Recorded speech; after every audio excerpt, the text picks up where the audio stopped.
Fala, Guzmão, tudo bem? Professor Martinho, bom dia. Bom dia, professor. Prazer em revê-lo. Quanto tempo Bom que eu não dia. via. Vamos para a nossa quarta cesta básica, né? Hoje é a quarta cesta básica? É a quarta cesta Caramba. básica com a participação super especial hoje, né? Daqui a pouquinho a gente vai chamá-lo. Pois é, não vamos dizer quem é para ficar aquele Não, suspense, né? é. Mas é craque que E vem. é craque e no tema do nosso o assunto de hoje, que é a evolução do licenciamento ambiental. Né? No Fazendo um tema, rápido... no tema de hoje, mais que o tema. Em cima do lance, porque Sim, é verdade. essa semana que começou o decreto aqui. Qual é o nome do decreto? Esse agora é o 46890, Eu de escrevi 23 certo ali? de dezembro de 2019. Eu escrevi Tá, certo ali? Ó. tá certo. Tá bom. Está vigente desde o dia 21 de junho, domingo passado. Então, que beleza. Aí É, nós podíamos conversar com alguém que, né, conduziu sim. esse trabalho da elaboração desse novo sistema. Né? Semana passada nós já começamos a falar do sistema que fez um grande salto em relação ao SLAP de 77, né, que foi o SLAM de 2009, né, eu aquele acho que 32 anos depois. nessa última aula, nós falamos do SLAP, não é? Do Falamos do SLAM. SLAP. Começamos a falar do SLAM, falamos muito do termo de encerramento, né, que é um ato administrativo novo que chegou com o SLAM, e Isso. que é uma tendência, certamente, do licenciamento ambiental brasileiro, né, para não deixar para a sociedade passivos ambientais de atividades que se encerram. E com o SLAM, que foi já depois do ano 2000, já com 30 anos praticamente de SLAP, o SLAM trouxe novidades. 32 anos. Trouxe novidades. Né? E novidades essa, quer dizer, você vê, 30 anos ou 32 anos para trocar de SLAP para SLAM. Porque a sociedade já estava querendo, e os techs do INEA também queriam alguma coisa que fosse mais flexível, né? Ou que desse mais conforto na hora de um licenciamento. E para atender o empreendedor também, porque muitas coisas não podiam sair através de LP, LO. Né? Se você quisesse, por exemplo, obter um financiamento para um empreendimento, você não tinha como fazer isso através de uma LP, através de uma LI, através de uma LO. Não? Então, criou-se algumas novidades, como nada consta ambiental, como a inexigibilidade de licença. Quer dizer, além das licenças, foram criados outros instrumentos mais simples. Vários atos administrativos importantes, como o próprio termo de encerramento, né, que a gente comentou. E foram criadas autorizações, certidões, né? E novos tipos de licenças que nós vimos na aula passada. A gente não comentou, Guzmão, mas é importante, a LOR, que é uma licença de operação e recuperação, para quando a atividade está em funcionamento, mas tem um passivo a ser recuperado.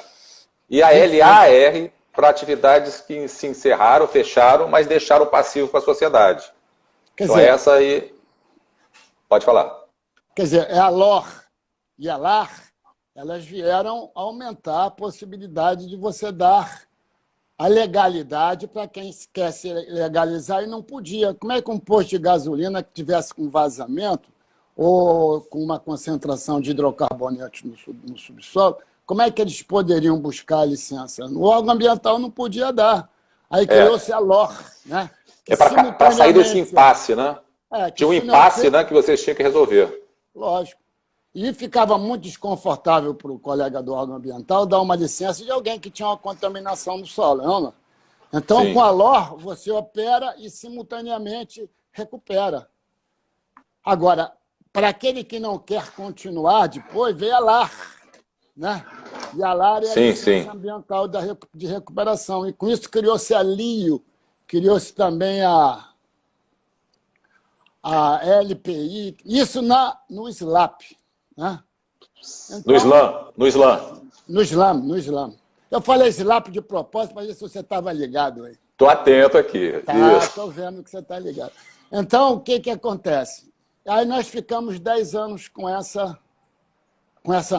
esse novo sistema. Mudanças. É claro que, Martini, mudar, ninguém gosta da palavra mudança, é ou não é? A mudança causa desconforto, né? A pessoa está acomodada já com a situação e a mudança exige que ela tenha que sair do conforto dela. Quando alguém fala mudança, a sociedade entra em pânico. Nós mudamos o nosso modo de dar aula, não mudamos? Começamos a fazer por live. Mudamos. A primeira live, o som estava bom? Não estava aí. O pessoal manteve fiel, mas... Pois é, mas aí gosta muito de você. Não, gosta da gente. Mas o que acontece? O que acontece é que houve uma mudança, só que agora a gente está se adaptando, Ana. Sim. Agora nós estamos mudando para melhor, tendo um convidado que vai, né? É verdade. Mais daqui a um pouquinho ele está entrando. Mas só uma coisinha que era importante a gente ver é que quando veio o Islã, a sociedade falou, mas o que é isso? Eu podia me licenciar por 3 formas, agora eu tenho 20 formas diferentes. Se você chegar, descer, for embaixo, dar um passeio em São Conrado, com a prancheta na mão, e perguntar, vem cá, eram 3 formas de licenciar, agora são 20. Isso complicou ou facilitou a vida? A primeira reação das pessoas vai dizer o quê? Pô, complicou. Mas não, na ocasião, os analistas do INEA tiveram lá o auxílio lá da Fundação Getúlio Vargas e fizeram um novo sistema. Só que passados 10 anos, quer dizer, é claro que no final dos anos 70 para 2000, evoluiu, mas evoluiu muito mais de 2010 para 2020. Não, não é? A evolução, as cobranças foram muito maiores, os empreendimentos. A pressão da sociedade, né? A sociedade e o Rio de Janeiro evoluiu nesse aspecto também. E o Rio de Janeiro sempre teve essa característica de pioneirismo, né? De inventar as coisas na área ambiental. Isso é importante você estar falando, porque a gente está conversando aqui sobre essa evolução do licenciamento que está acontecendo principalmente no Rio de Janeiro. O resto do Brasil continua seguindo a tendência lá da CONAMA 237. Porque na área ambiental a competência para legislar é concorrente. Então, nós não podemos acabar com a LP, com a LI e com a LO, que é federal, mas podemos criar quantas quisermos. Agora, um ano de 2019, o nosso convidado aqui da live de hoje, ele começou a divulgar, que ele era o procurador do INEA na ocasião, ele começou a divulgar dentro do órgão a ideia da simplificação do licenciamento. Quer dizer, a ideia de simplificar, não simplificar como relaxar, simplificar para tornar mais objetivo, dar dinâmica, no sentido da expressão simplificação. E aí ele começou a jogar essa semente, o presidente da época, o Cláudio Dutra, gostou da ideia dele, e a história que ele vai nos contar hoje. Como é que foi essa ideia? Depois teve também uma certa... teve que convencer os analistas da FEMA para que eles contribuíssem, que a contribuição vem do analista. O analista é que sabe a dificuldade do licenciamento. Não é? E a equipe lá da Procuradoria do INEA é muito boa. Os advogados do INEA eles são assim, jovens e extremamente preparados e muito bem conduzidos em 2019 pelo nosso convidado aí. Eu acho que chega a hora de apresentá-lo, não é? Que o pessoal deve estar querendo saber quem é.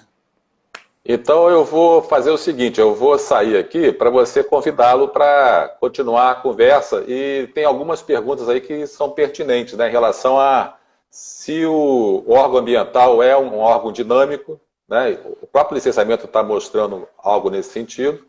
Isso. Antes de sair, Gusmão, só um esclarecimento. Na sexta-feira passada, a gente conversando sobre a avaliação de impacto ambiental, a gente ficou na dúvida qual foi o primeiro empreendimento que teve uma avaliação de impacto ambiental para atender a CONAMA 01 de 86. A gente já estava achando que fosse Sobradinho, né, a hidrelétrica de Sobradinho. Eu encontrei... mas foi antes da CONAMA, no Sobradinho. É verdade. Eu encontrei isso no nosso livro. Gestão ambiental na indústria, a resposta. Tá? A Sobradinho foi em 72, né? Foi o primeiro empreendimento com potencial significativo de impacto ambiental que teve avaliação de impacto ambiental, e só que foi para atender o financiamento do Banco Mundial. Tá? Não foi para entregar para o órgão ambiental. Então, vários empreendimentos, até 86, eram feitos com o objetivo de buscar financiamento.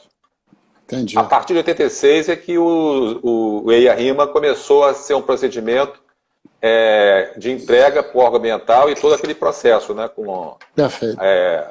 A parte que a gente já conversou. Então, a gente tá vai fazer bom. vamos fazer, eu digo, um episódio sobre EIA-RIMA. Eu acho que vale, né? Vamos fazer um episódio que vem na sequência. Então tá bom. Tá bom. Então tá. Então, só lembrando, nossas cestas básicas estão todas gravadas no IGTV. Quem quiser olhar os outros episódios, é só ir lá. Inclusive o de hoje, vai estar lá no perfil do Gusmão. Tchau para vocês. Tá no seu perfil também? Hoje vai ficar só no meu? Não, vai estar no seu, mas eu vou fazer um link para também no meu e chegar no seu. O seu é no Demartini Ambiental, não é isso? Demartini Ambiental. Então valeu, amigão. Valeu. Até a próxima cesta básica. Aquele abraço, hein? Falou.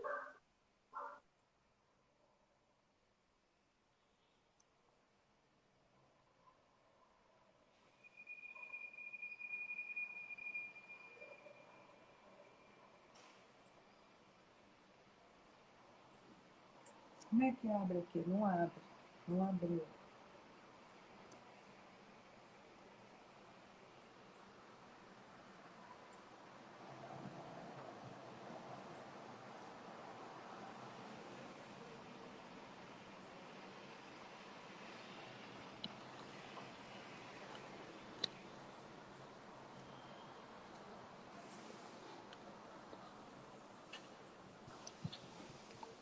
Olha lá, quem está Bom aí, dia. nosso convidado. O Martinho estava louco para saber quem era, mas eu não falei, não. Um prazer, Gusmão, um prazer enorme. Enfim, queria dar um bom dia a todos que estão nos assistindo. Agradecer o convite do professor Martinho e do professor Gusmão. Queria dizer que o professor Gusmão é um grande amigo já há muitos anos. Gusmão, eu não vou dizer há quantos anos a gente se conhece, porque senão o pessoal vai descobrir que eu já passei dos 30. Então, não, e outra coisa, mas eu também nem vou falar que eu fui na sua formatura lá no Rio Centro, que você nem lembra disso, porque senão você vai dizer o ano e vão descobrir que eu já passei de 45. Foi há poucos anos atrás, né? Recém-formado, né? Pois é, pois é. Mas é um prazer enorme estar aqui, vamos lá. Quer dizer, hoje nas nossas cestas básicas, nós convidamos o Rafael Daut, que ele é uma pessoa extremamente preparada. Ele, em 2019 e 2020, estava à frente da Procuradoria do INEA. E a ideia e a condução da nova, como nós falamos aqui na apresentação, da elaboração de um novo sistema de licenciamento ambiental, foi uma ideia do Daut. Ele convenceu a diretoria, a presidência, e começou a desenvolver com a sua equipe inicialmente, e depois envolvendo os analistas das diferentes áreas do INEA envolvidos com licenciamento, promoveu várias reuniões públicas, discutiu com a sociedade. Essas reuniões foram todas realizadas lá no auditório do INEA. Quer dizer, teve a contribuição de vários representantes da área ambiental no Rio de Janeiro, e o resultado disso foi novamente o Rio de Janeiro partindo na frente com inovação, com modernidade, e desse momento, né, foi a simplificação do licenciamento, que é o tema do seu livro, inclusive, né, Rafael? Exato. Você está com o livro aí para mostrar para a turma? Tô. Agora, tem que saber ler ao contrário, né? Que não fica certinho para ler. Mas eu fiz uma tentativa aqui, ver se está certo. Tá ótimo. Eu estou aprendendo a escrever ao contrário. Ó. O livro, Gusmão, o nome do livro é A Simplificação do Direito Administrativo e Ambiental, lançado pela Lumen Iuris. Pode ser adquirido na Amazon, tanto versão e-book como versão impressa. E esse livro foi utilizado, as principais ideias da simplificação do licenciamento ambiental no estado do Rio vieram do livro. Né? Eu utilizei essas ideias que eu pesquisei no meu mestrado, no meu doutorado, trouxe para cá e a gente, felizmente, conseguiu implementar isso no CELCA, né, Gusmão? Que, aliás, foi prorrogado. Ao que parece, seria prorrogado, não sei se foi publicado. Ele entrou em vigor, mas eu acho que já jogaram o CELCA para março do ano que vem. Mesmo? Caramba, a gente não sabia. Por conta da pandemia, não conseguiram fazer. Havia 6 resoluções a serem elaboradas até agora para ele entrar em vigor, né? Diversas resoluções, disciplinando alguns aspectos, como estudos ambientais, enfim, como algumas outras coisas. E não deu tempo por conta da pandemia. Então lançaram, parece que vai ser prorrogado. Não sei se já foi publicado, mas a notícia que eu tenho é que seria prorrogado para março. Caramba, isso é primeiríssima mão, hein? Acho que o Martinho vai anotar essa aí. Ó, eu tô lendo aqui, alguém está falando aqui na live que foi publicado já. Então, Nina, anota para você. Essa aqui é a tua nota, Rafael. Obrigado, meu querido. Sabe que você é um enorme prazer trabalhar com você. Você é um exemplo de funcionário público e de pessoa que trabalha na defesa do meio ambiente. Então, muita admiração aí por você. Tá certo. Eu não vou dizer que é recíproco, porque o pessoal vai achar que a gente combinou. Mas olha só, a nossa ideia, primeiro, agradecer demais esse presente que você está dando para a gente. Presente para as pessoas que assistem aqui ao vivo e depois que vem mais tarde a gravação, que fica tudo gravado. Hoje é a 4ª... A gente está dizendo que é uma temporada da Netflix. E esse é o 4º episódio. E então, eu vou tentar conduzir para você explicar como é que foi a ideia, né? Que normalmente hoje, na nossa sequência da live, a gente ia passar do SLAP para o Slam. Aí me ocorreu a ideia de te convidar para falar isso. É como, poxa, se fosse falar do descobrimento do Brasil e a gente resgatasse o Pedro Álvares Cabral. Então, vamos começar e eu vou tentar conduzir no sentido que você vai contando a história, como é que começou. Perfeito. Como é que você... Perfeito. Você quer que eu fale primeiro do processo da criação do CELCA? Você quer que eu fale das ideias de simplificação, mais ou menos? O que você prefere? Não, eu acho que você podia começar com as ideias de simplificação e depois, sabendo que a gente tem que controlar, que isso aqui é 1 hora. Isso aqui Perfeito. é 1 hora em ponto. Quando bate meio-dia... Então vamos lá. Não tem gol na prorrogação aqui, não. Vamos lá. Bom, a gente sabe que as formalidades administrativas são importantes para políticas públicas, para fornecer diversos serviços para a população, para os cidadãos. Mas quando essas formalidades administrativas são excessivas, né, fala-se burocracia no seu sentido pejorativo, não no sentido atribuído na sua concepção original por Max Weber, o que acontece? Essa burocracia indesejada, ela aumenta o custo, impacta o desempenho do setor privado na prestação do serviço público, cria restrição ao avanço tecnológico, cria restrição ao exercício de atividades econômicas e sem gerar nenhuma contrapartida em termos de proteção ambiental. Então, assim, então existe uma tendência... Até assim, teve várias matérias do Globo no ano de 2018 falando no país da papelada, uma inflação de lei e regras para empresas, mostrando a via crucis que existe para as empresas conseguirem se legalizar e serem licenciadas também, né? Licenciados que eu digo, nesse caso, não só o licenciamento ambiental, mas todas as autorizações necessárias do poder público. Então, assim, ela é, sem dúvida nenhuma, uma tendência mundial, né? Vários países vêm adotando as medidas de simplificação. Não só os países desenvolvidos, mas também os países em desenvolvimento. Então, assim, Espanha, Portugal, Estados Unidos, Itália, Alemanha, mas também Chile, Costa Rica, Coreia do Sul, Filipinas, são vários. Então, qual a ideia da simplificação? Assim, basicamente diminuir essa burocracia, reduzir custos, racionalizar a atividade estatal, racionalizar essa ideia de um critério de proporcionalidade, que é muito importante, enfim, aumentar a eficiência e efetividade na tutela ambiental. Essa é basicamente a ideia, tá? E a simplificação ela tem fundamentos na Constituição Federal. O princípio da eficiência, da proporcionalidade, da celeridade, da subsidiariedade. Você também tem as regras do artigo 176 e 179. 176 fala do tratamento diferenciado conforme o impacto ambiental de produtos e serviços. O artigo 179 impõe o tratamento simplificado para pequenas empresas e empresas de pequeno porte. Então, essa seria a base normativa, digamos assim, da simplificação. E talvez, Guzmão, a coisa mais importante da gente falar de simplificação é que, ao contrário do que muita gente imagina, ela não implica diminuição na proteção do meio ambiente. Muito pelo contrário. Se ela for bem planejada e bem executada, ela torna mais efetiva a proteção do meio ambiente. Por quê?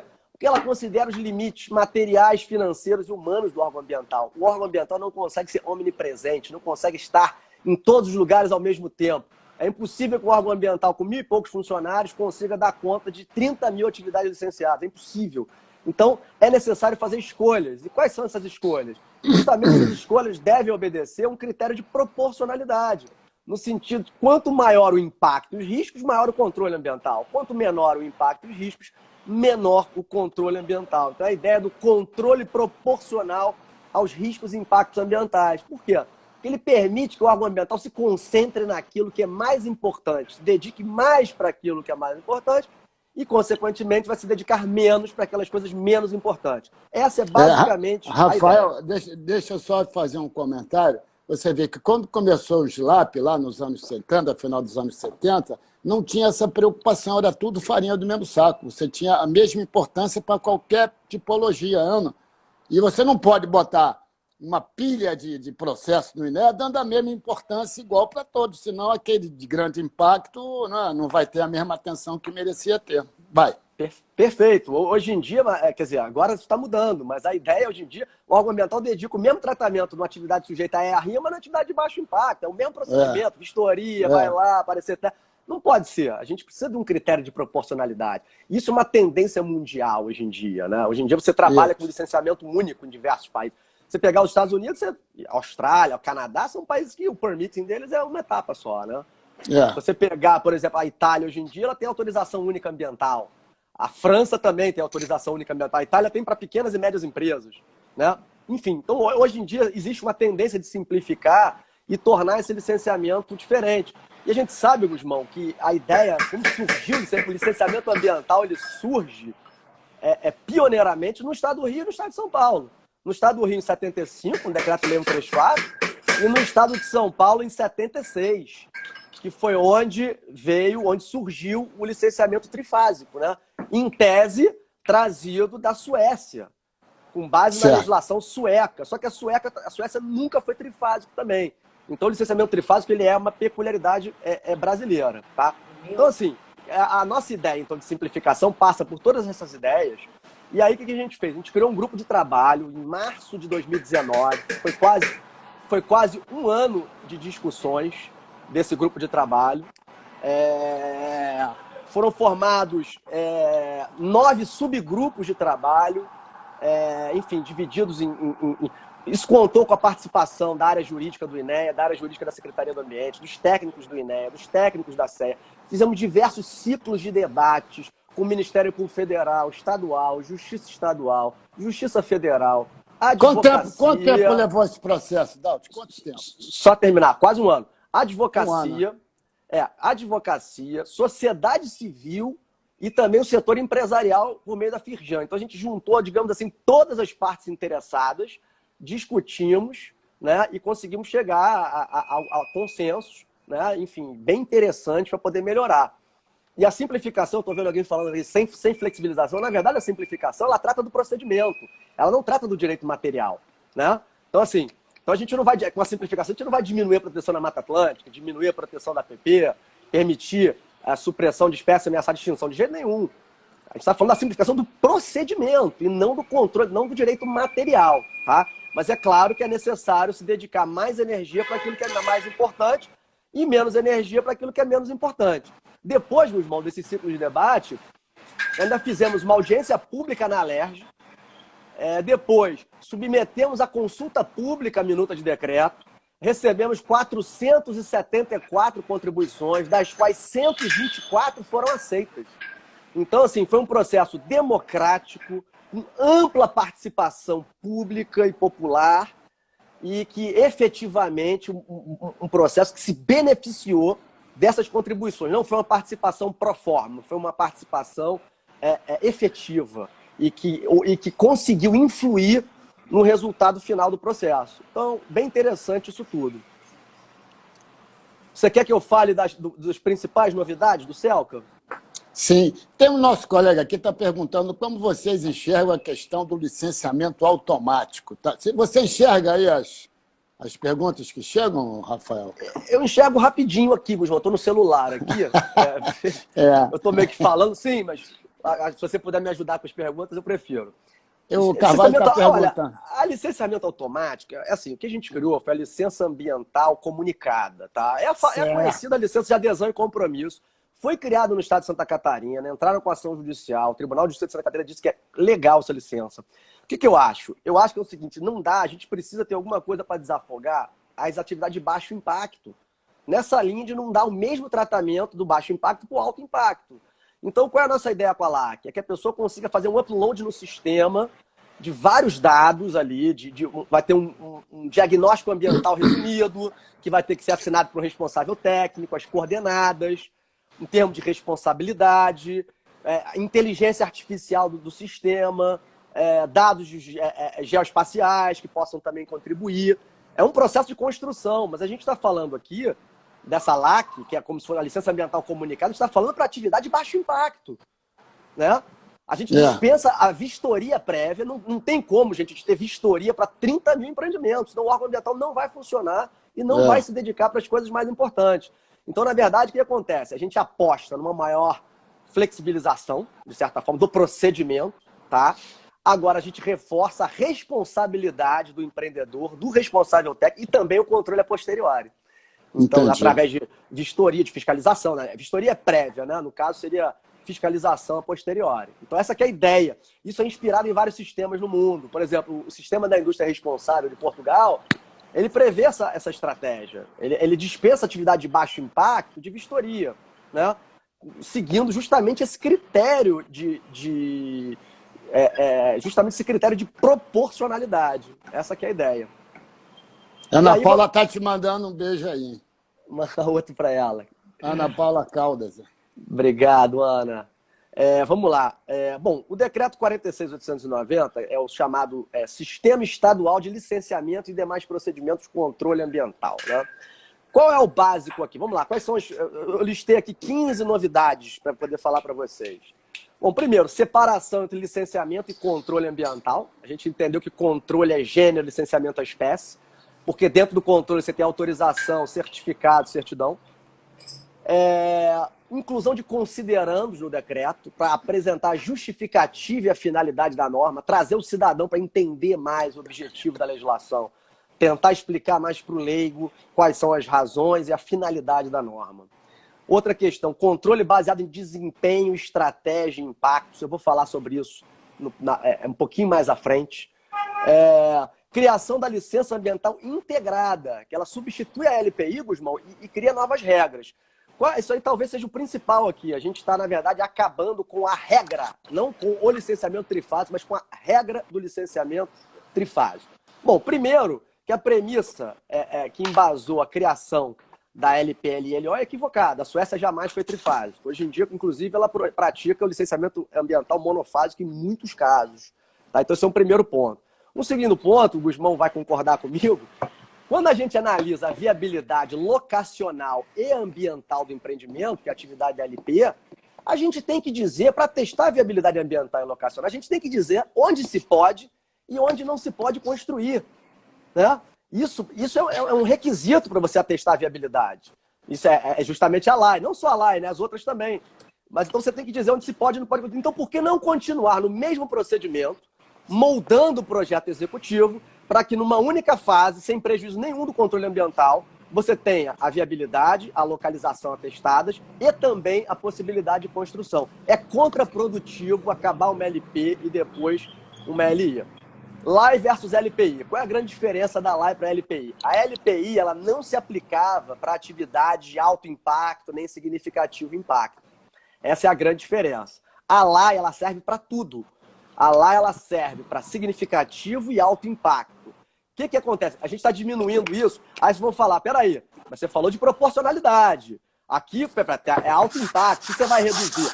Mas aí é uma linha de dizer que a gente está acabando com burocracias inúteis que nada contribuem com resultados almejados. Embora seja alto e significativo impacto, não há problema nenhum de você simplificar a LP com a LI, pelas razões que eu já disse. A viabilidade ambiental e locacional, para serem atestadas, necessita dizer expressamente onde se pode e onde não se pode construir, razão pela qual é perfeitamente viável que prossiga o processo e o projeto executivo seja moldado. Então, esse é um ponto. A outra é a LAC, que eu já falei, a gente vai voltar à LAC um pouco mais à frente. Tem também a criação da licença ambiental unificada. E aí, Gusmão, talvez seja interessante falar da LAU versus LAC, né? Porque que acontece? A LAC é só para baixo impacto. Só que a LAC ela tem diversas zonas de exclusão. Por exemplo, se tiver APP, não cabe LAC. Se tiver Mata Atlântica, não cabe LAC, né? Então, houve todo um cuidado para não deixar para a LAC algumas questões relevantes. Então, existe uma zona de exclusão, mesmo que a atividade seja de baixo impacto, tá? E aí, o que acontece? A LAU vem, que é a licença ambiental única, que ela é para quê? Ela é para atividade de médio impacto, ela é para atividade de médio impacto, a LAU, e também para aquelas atividades de baixo impacto que não são elegíveis para fins de LAC.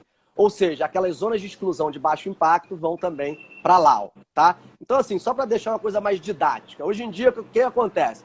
A gente tem a LAC para baixo impacto, a LAU para médio impacto e para algumas atividades de baixo impacto, e, finalmente, a LAI, que é a licença ambiental integrada, para atividade de alto e significativo impacto ambiental. Então, é uma escala de proporcionalidade aqui também. Bom, um outro ponto é a inclusão de uma seção específica sobre os órgãos intervenientes no licenciamento. Rafael, fizeram uma pergunta aqui agora. Desculpe te interromper às vezes, mas claro, está um espetáculo. Está um espetáculo, você está demais. O pessoal está perguntando, no caso de ter que elaborar um EIA-RIMA ou de ter que elaborar um RAIS, a licença que seria o desdobramento disso seria o quê? A LAI?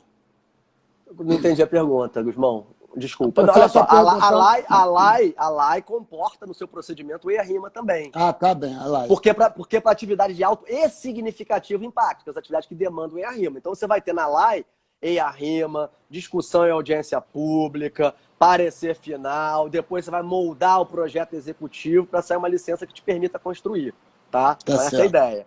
E no nosso entendimento não existe nosso entendimento de todos os técnicos, não existe nenhum prejuízo nessa fusão da LP com a LI. Muito pelo contrário, a gente acha que isso só melhora enfim, o procedimento, o próprio controle ambiental, que muitas vezes o processo que dura 500 mil anos, não tem como você exercer um controle efetivo, né? Essa que é a verdade. Bom, aí a questão dos órgãos intervenientes é bem importante. A gente sabe que hoje em dia o licenciamento ambiental ele virou uma salada de intervenientes, pessoas de tudo quanto é lugar. Não é o papel do licenciamento ambiental. O licenciamento ambiental não pode ser um checklist de políticas públicas, tá? Não pode. Eu estou vendo uma pergunta aqui, LP, LI e LO não deixam de existir, tá? A LP, LI e LO continuam, mas muito mais a critério do empreendedor. Muitas vezes o empreendedor ele vai querer uma LP para poder atrair financiamento do empreendimento dele. Então ele vai pedir a LP. Mas ele podendo pedir uma LPI direto, por que ele vai pedir LP? O trifásico continua à disposição do empreendedor. Tá? Então não deixam de existir. Elas coexistem, LP, LLO, muito embora haja um incentivo para a pessoa usar a LAI, né? Que substituiria, portanto, tanto a LP como a LI. Então isso é uma coisa importante aqui para a gente falar. Os órgãos intervenientes, né? Enfim, muita coisa, o licenciamento ambiental, voltando ao que eu estava falando, checklist de políticas públicas, não pode ser assim. Então quer dizer que dentro do licenciamento ambiental, o órgão ambiental ele se tornou, na verdade, um gestor, de tudo que é necessário para o empreendimento privado. Então é o órgão ambiental que vai ter que exigir certidão de corpo de bombeiros, licença urbanística, vai ter que investigar questões de posse e propriedade, analisar contratos de locação, contrato de arrendamento mercantil, sabe? Coisas de extração mineral do AMN. Então, assim, não faz o menor sentido que o órgão ambiental que se concentre no licenciamento ambiental, todas as autorizações necessárias para o exercício da atividade empresarial. Isso é uma atribuição do empreendedor. O empreendedor que tem que buscar essas licenças com os órgãos cabíveis, não é o órgão ambiental. E é muito fácil pressionar o órgão ambiental para conseguir ser esse gestor, porque isso é mais fácil para os órgãos de controle, mas não é o papel do órgão ambiental.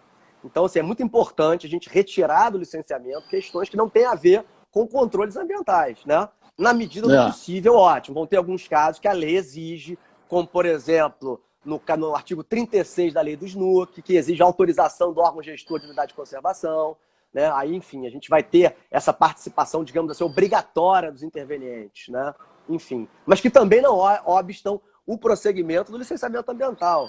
A Lei Complementar 140 ela é muito clara nesse sentido. É verdade. É do órgão, o órgão que vai decidir. Aquilo ali não impede o prosseguimento do licenciamento ambiental. Outra questão, Gusmão, importante aqui, são o aumento dos prazos mínimos e máximos das licenças conforme critérios de sustentabilidade. A sustentabilidade hoje, enfim, nas suas 3 vertentes, né? Mas nesse caso aqui a gente está falando da sustentabilidade ecológica, ou seja, hoje você tem um prazo aumentado de 6 para 12 anos, na maioria dos casos, e aí a pessoa vai ter 12 anos, aquela pessoa que adotar medidas voluntárias de proteção ambiental, que não sejam exigidas pela legislação. Então você existe aqui, ao lado de todas as medidas de comando e controle, Gusmão, a gente tem um incentivo aqui, tá? Um incentivo econômico também, né? No sentido de que aquelas pessoas que adotarem medidas de sustentabilidade ecológica terão um prazo da licença muito maior do que aquelas que não adotarem. Então é um estímulo que a gente está criando. Ao lado do comando e controle, a gente acredita muito na questão dos incentivos. Incentivar determinadas condutas para colher bons frutos depois. Bom, depois disso... Rafael, deixa Fala, eu só ler uma pergunta. Se deixar, eu vou embora. Pode me cortar. Não, mas você que tem que falar, eu tenho que falar nada. Apenas tem uma pergunta, um comentário da Diana, que ela está dizendo o seguinte: até que enfim que o órgão ambiental fará apenas a parte ambiental. Parece óbvio, né, Gusmão? Agora, engraçado, tem coisas que parecem óbvias, mas não são. É verdade. Essa que é a verdade. É uma pena, porque assim, isso virou uma praxe. É mais fácil para o Ministério Público ir em cima do órgão ambiental e falar, olha só, pega a certidão de Corpo de Bombeiros, a autorização da AMN, a autorização do IFAM, a licença urbanística. É verdade. E por aí vai, né? E por aí vai. Se fosse só a licença ambiental, mas a licença ambiental não exclui as outras licenças e autorizações. E a gente ficar correndo atrás de tudo não tem sentido. Gusmão, tem uma pergunta bem interessante aqui, falando que o prazo de 12 anos está em conflito com a 237. Gente, vamos lá. 237. Resolução CONAMA 237. Primeiro, eu discordo radicalmente do que vem dizendo o Supremo. Resolução do CONAMA não é norma geral de direito ambiental. O artigo 24 da Constituição fala em lei, legislar, lei em sentido formal. Ainda que o CONAMA pudesse ter força de lei, ele também não teria, porque o artigo 25, inciso 2º do ato das disposições constitucionais transitórias estabelece que ficam revogadas qualquer delegação legislativa que não tenha sido confirmada pelo Congresso. Então não tem como sustentar que o CONAMA tem força legal. As suas resoluções, elas trazem critérios, procedimentos, enfim. Mas, de qualquer forma, mesmo em relação aos prazos e procedimentos, isso não é norma geral de direito ambiental. Não seria, porque o CONAMA não tem essa função. Ainda que fosse uma lei federal, também não poderia, porque isso é uma matéria de competência exclusiva dos entes da federação. Competência exclusiva dos estados e dos municípios. Não tem como o legislador federal prever prazo uniforme para todo o Brasil. Por quê? Vocês acham que a realidade, por exemplo, do Rio de Janeiro é igual à realidade de Tocantins? É igual à realidade de Belém, do Pará, ou da Amazônia, ou do Rio Grande do Sul? São realidades completamente diferentes. Ou do município de Porciúncula, aqui do Rio de Janeiro. Né? A gente não pode comparar um órgão federal, por exemplo, que tem toda uma estrutura, com um órgão ambiental de Porciúncula, que eventualmente não vai conseguir. Então, assim, questão de prazos, tanto de licença, como de procedimento, como para auto-infração, procedimento administrativo, os prazos são competência exclusiva dos entes federados. Não pode querer o CONAMA estabelecer prazos para o órgão ambiental estadual. Não pode a União Federal querer estabelecer prazos assim, dessa forma para os estados. Né? Isso já tem, inclusive, precedente do Supremo em relação a isso, enfim. Mas... E agora, uma coisa, dá licença, uma coisa que você falou interessante do artigo 24... é que ali fala de competência concorrente. E a competência concorrente é para legislar, não é para atos administrativos. De ato administrativo é comum. É do 23. Do 23, exatamente. Onde veio depois a Lei Complementar 140, né? Aquela emenda que teve em 2006. Agora, uma coisa muito importante desse novo prazo da licença de 12 anos, e que você foi muito feliz criando isso, discutindo isso e consolidando, é que, eu estou falando consolidando, mas não, porque já está pronto, porque você, quando vai a um prazo de 12 anos, você está premiando alguém que fez alguma coisa a mais do que a licença. Exigir. Exato. Exato. É o que eu falei dos incentivos, né? Hoje, o que acontece? O direito ambiental no Brasil, o problema do direito ambiental no Brasil, as pessoas costumam falar que a gente tem a melhor legislação de direito ambiental do mundo. Eu discordo. Não estou sozinho. Já conversei sobre isso diversas vezes, por exemplo, com o professor Paulo de Bessa Antunes, que concorda comigo.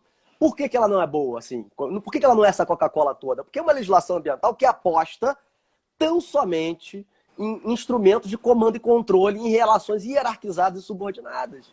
E a gente sabe que a maioria dos países do mundo que alcançaram bons patamares de proteção ambiental, eles apostam em consensualidade, em flexibilidade, em incentivos, em relações mais horizontais, mais paralelas, com ênfase na cooperação, na consensualidade, no acordo. E aí aparece aí muito forte nessa ideia os incentivos. Os incentivos econômicos, né? E os incentivos reputacionais também. Esses incentivos reputacionais surge hoje em dia a chamada economia comportamental, a regulação por incentivos, né? Recomendo a leitura aqui para quem quer conhecer mais, a leitura do livro, um best-seller chamado Nudge, né? Na tradução é Empurrão para a Escolha Certa. Esse livro é do Cass Sunstein, um jurista norte-americano, junto com o Richard Taylor, Guzmão. Richard Taylor, por sinal, em 2017, foi laureado com o Prêmio Nobel de Economia justamente pelos estudos dele em economia comportamental. Então a gente vê que essa é uma questão muito importante e que tem chance de influenciar e incentivar condutas sem coerção, né? Uma via muito mais nessa ideia de consensualidade, enfim. Então, bom, continuando aqui, Guzmão, os estudos ambientais hoje, né? Hoje muita gente que não conhece direito ambiental, o próprio Ministério Público e o Judiciário, acham que o único estudo ambiental que existe é o EIA-RIMA. E não é. O EIA-RIMA é um estudo para aquelas atividades de significativo impacto ambiental. O que é significativo? É um autoqualificado, expressivo, né? Enfim, isso que é significativo impacto. E a gente não pode ter uma banalização do EIA-RIMA. E a gente sabe que o EIA-RIMA é um estudo que cabe quando você tem opções, né? Não é para qualquer coisa, não é para qualquer alternativas, né? Alternativas locacionais né? e tecnológicas, Guzmão, exatamente, não é para tudo. Então a gente tentou fazer uma coisa bem didática e fazer uma gradação de proporcionalidade nos estudos também. EIA-RIMA quando for significativo impacto, RAIS quando for alto impacto, depois a gente tem o DAR, que é o Diagnóstico Ambiental Resumido, que é um estudo padrão que vai constar da LAC.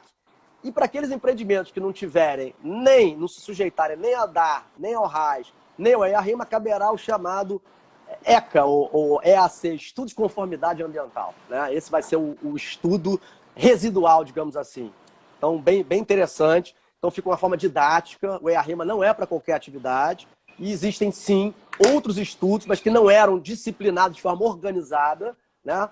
Assim, enfim, o RAIS já existia, mas a gente colocou alguns parâmetros um pouco diferentes e criamos mais 2 tipos de estudo, que é o DAR e o ECA. Rafael, tem uma pergunta interessante em cima da bola aqui, ó. Para estudos ecológicos serem bem feitos, são necessários prazos alongados para levantar dados e informações. Como é que você vê essa necessidade desses prazos para esses estudos, que você já até deu uma graduada aí no RAIS, no EIA-RIMA. O RAIS é o Relatório Ambiental Simplificado, a gente não falou. O EIA-RIMA, o RAIS, o DAR, o ECA, como é que você vê esses prazos para esses estudos? Guzmão, eu acho que o prazo é uma questão muito do empreendedor para fazer esses estudos. É verdade, é verdade. Ele vai depender da urgência do dinheiro que ele tem, né? Enfim, é ele que vai tocar, porque o órgão ambiental não vai controlar o prazo do EIA-RIMA. É ele que vai ter que dizer, aqui eu quero para ontem, eu quero um EIA-RIMA super complexo, eu quero que vocês façam isso em 2 meses. Beleza, a gente vai mandar para lá. Isso, quem vai tocar, na verdade, quem vai dimensionar isso é o empreendedor, basicamente, não é o órgão Quer dizer, ambiental. o órgão compete ambiental, a ele. o órgão ambiental vai levar um tempo para analisar o estudo que o Sim. empreendedor fez. Mas aí é uma outra etapa. Depois que o empreendedor elabora o estudo e manda para o órgão ambiental analisa aquele estudo, aceita ou não, podendo muitas vezes fazer complementações. Claro. Não é? Outra questão também, Gusmão, não era previsto, por incrível que pareça, não era previsto, mas a outorga passa a ser concedida no mesmo procedimento de licenciamento. Não só a outorga, está claro também que as autorizações de supressão de vegetação entram dentro, então é uma autorização única, né? Aí a gente Isso vem por autorização, não é? Vem. Por autorização. Autorização. Outorga não, outorga não, digo o resto supressão de vegetação. Sim. Supressão de vegetação vem por autorização. Vem por autorização. São as autorizações ambientais que também estão no CELCA, né? Então a ideia é que o licenciamento ambiental ele compreenda tudo. Né? Também a autorização do órgão gestor por unidade de conservação, a não ser que o órgão gestor não seja estadual, né? Aí não tem como, aí você tem essa questão federativa. Por exemplo, se for do CMBio, tem que pedir autorização para o CMBio. Lembrando aqui, quem pede autorização para o CMBio não é o órgão ambiental, é o empreendedor. A função é do empreendedor. Compete ao empreendedor gerir o seu empreendimento e não o órgão ambiental ser babado do empreendedor. Isso não faz o menor sentido. Perfeito. Certo? Então, assim, isso é outro ponto aqui que eu destaquei, Gusmão, foi o fim da LAIS, que era a licença ambiental simplificada, que não faz mais sentido por conta da LAC. A LPI, perfeito. A LPI, que não faz mais sentido porque a gente tem a LAI, virou a regra, a fusão da LP com a LIA. E a LIO, Gusmão, a LIO também saiu porque foi muito pouco utilizada a LIO, né? A LIO foi, digamos que a LIO não vingou, né? Como se diz, né? Então ela não foi pouco utilizada, então a gente resolveu acabar. Aí, mais 2 pontos aqui só para destacar desse panorama. Essa de pequenos impactos, a LAC e a LAIS, não é isso? A LAIS... a LAIS era antiga de baixo impacto, exato, agora é a LAC. Mas você sabe, Rafael, uma vez nós conversamos isso, eu me lembro, que em 86 teve uma deliberação da SEA que criou o Manifesto de Adequação. O Manifesto de Adequação que foi o precursor de tudo isso aí de baixo impacto. Aí, nessa época você ainda não estava na área, você não lembra? 86? Não. Acho que eu não tinha nem nascido ainda, Gusmão. Não, acho que você estava aprendendo a andar de bicicleta. Beleza. Mas o Manifesto de Adequação. Na época foi uma novidade danada. Você sabe que, por exemplo, essa ideia da LAC, ela vem da comunicação prévia, né? Aqui no Brasil se fala muito em teoria dos atos comunicados. Lá na Europa ninguém fala mais disso, falam de comunicação prévia. E que começou no direito urbanístico, né? Direito urbanístico português, francês. Eles começaram a trazer a ideia de algumas coisas pequeníssimas. Você fez o teu doutorado em Portugal, não foi, Rafael? Mestrado e doutorado. O doutorado falta depositar a tese ainda, né? Falta depositar a minha tese, né? O doutorado. Mas, enfim. Mas a comunicação prévia, como eu ia dizendo, o que acontece? Você comunica a atividade para a administração, eu vou fazer essa atividade. E aí já está aprovado, com a mera comunicação. E aí a administração depois vai conferir, a posterior, a compatibilidade do seu empreendimento, se for o caso, né? Então, isso vem se difundindo no direito europeu há muito tempo. Começa no direito urbanístico e depois vai para o direito ambiental. E aqui no Brasil você também tem a comunicação prévia. Vocês veem as questões, por exemplo, de energia elétrica, da ANEEL, autorização de pequena potência. Você faz por comunicação prévia, você não precisa mais de autorização. Então, gente, isso é uma tendência mundial. Resta saber e qual seria a diferença. Por que isso não valeria para o Brasil, né? É óbvio que a gente tem que tomar cuidado com tudo que a gente traz de fora, com os enxertos, né? Porque o enxerto pode ser rejeitado pelo corpo receptor. Então a gente tem que tomar muito cuidado. Mas não me parece que a simplificação de procedimentos, essas ideias, tem alguma peculiaridade no Brasil, em geral, no Rio de Janeiro em particular, que afaste a aplicação desse dispositivo. Não me parece. Não me parece que tem nenhuma peculiaridade que justifique isso, né? Então eu acho que é plenamente aplicável essas ideias, né? Acho que a gente não pode ficar para trás. As coisas no Brasil chegam 20 anos depois, infelizmente. E esse termo de simplificação a gente está muito atrás, né? Enfim. Aí, para terminar, mais 2 pontinhos aqui, só para terminar, e depois eu fico aberto para a gente discutir pergunta e tudo. A LOR, a licença de operação e recuperação, ela só previa para as contaminadas, Gusmão. Então agora é para as degradadas também. Perfeito. É aquela ideia, por exemplo, posto de gasolina, ele pode ter uma área degradada, ele tem que recuperar uma APP, mas ele tem que continuar a atividade dele para fazer caixa. Então Claro. ele isola a área dele, recupera aquela PP ali e continua exercendo a atividade dele. Então, por isso que a LOR é importante nesse sentido, né? Não só para a área contaminada, mas também para a área degradada, o que já era previsto na LAC, né? E só para terminar, o último ponto aqui é a criação de um capítulo destinado à fiscalização e pós-licença. Isso é bem importante também, né? Porque essa ideia de pós-licença e reforço do pós, não adianta só você licenciar. Você precisa verificar se as condicionantes da licença estão sendo cumpridas, né? Enfim, essa que é a ideia. É a pergunta que chegou agora, exatamente. Agora, quer dizer, a LIO não foi mantida, mas a LOR foi mantida no CELCA, não é isso? A LOR e a LAR, sim. A LOR e a LAR. A LOR e a LAR. Porque são coisas específicas. A LAR é a licença ambiental de recuperação.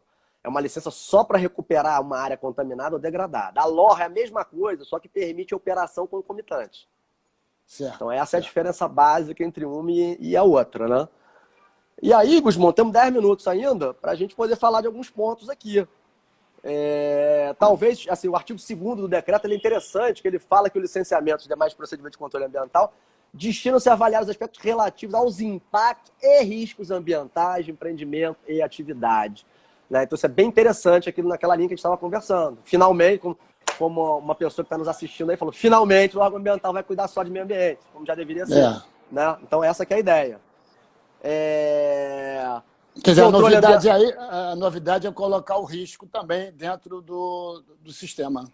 Exato. E outra coisa também, aí o parágrafo 2º do artigo 2º, ele fala o seguinte, o controle ambiental será diretamente proporcional à classificação da magnitude dos impactos no artigo 20 e levará em consideração a localização do empreendimento ou atividade.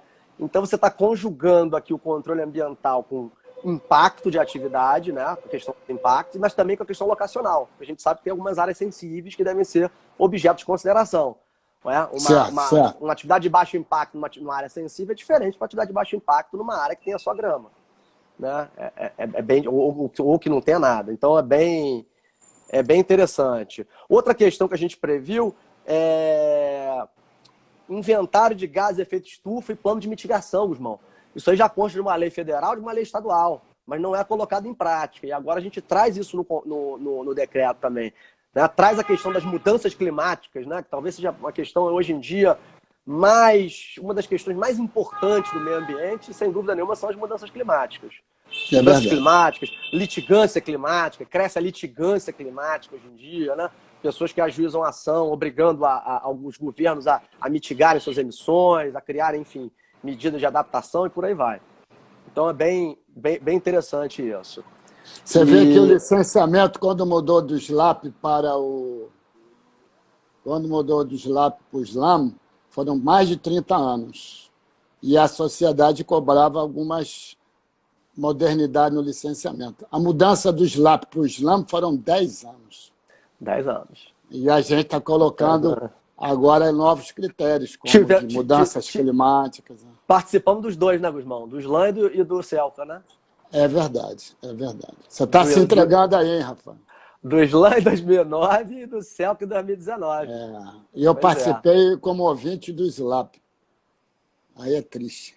Pois é. A pergunta aqui, o relatório de GE eram apenas lançados como condicionantes em aterros e estações de tratamento. Uma pergunta do Osmar. O Osmar está aqui, o nosso amigo Osmar. Grande Osmar. Osmar, nosso antigo gerente de atividades não industriais, você sabe muito. Osmar, vamos convidar o Osmar para participar de uma live, se ele topa. Então me avisa que eu quero assistir. Vamos falar de resíduos. Excelente, vou aprender muito, com certeza. O professor Carreira também participou aqui. Maravilha. Manda um grande abraço para ele também, poxa. Enfim, tem uma questão aqui, mais alguns pontinhos aqui que eu acho que vale a pena falar.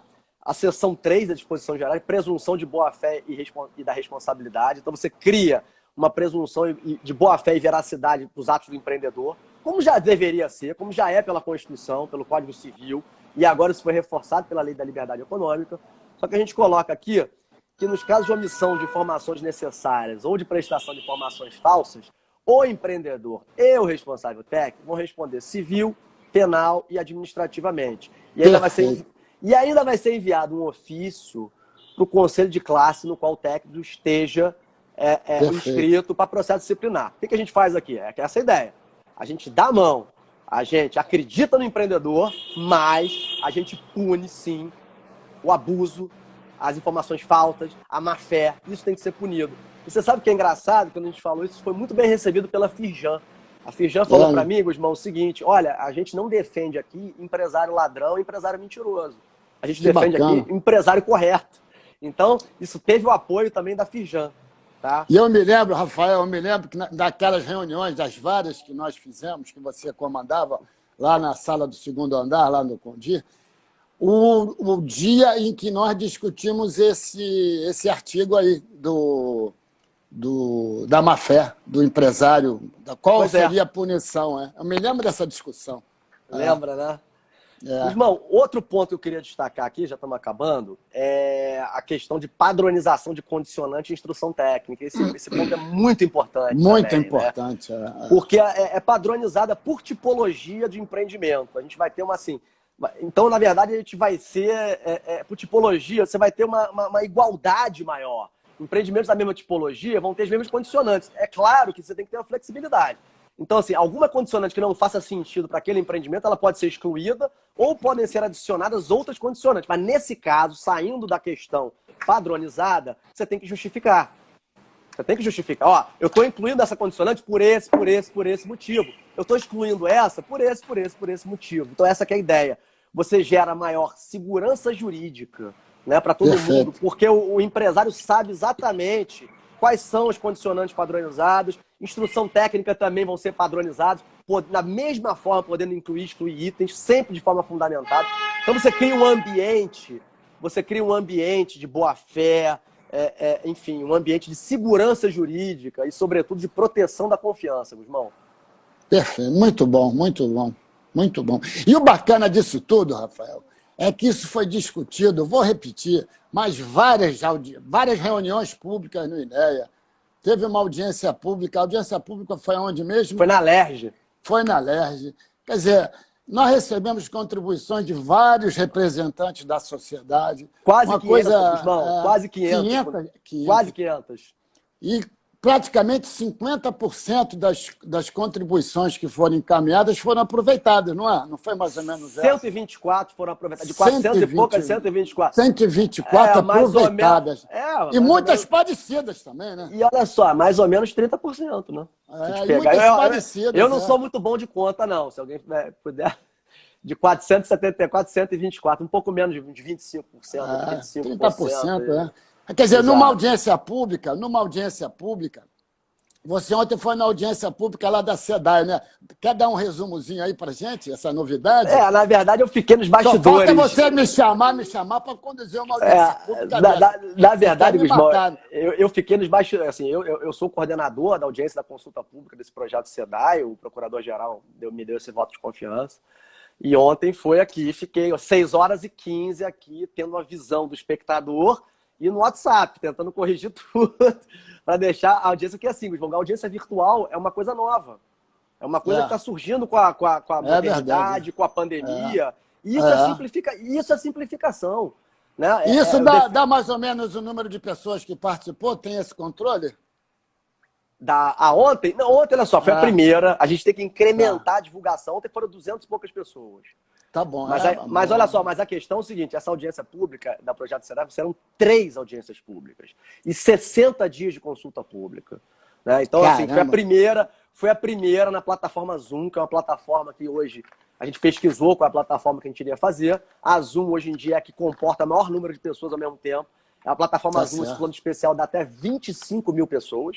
Tá? Isso aí, gente, é fundamental, porque isso é o plano, na verdade, a questão da SEDAI é a universalização do saneamento básico do Estado do Rio. Esse é o projeto hoje que é o projeto mais importante do governo. O CEL, que eu diria, né?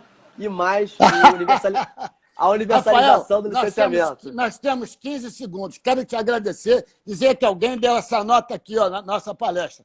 Mas a maioria deu essa aqui, ó. Mas a maioria deu essa. E estamos aqui com o nosso livro, ó. O nosso livro aqui, ó. Tá bom? Grande abraço.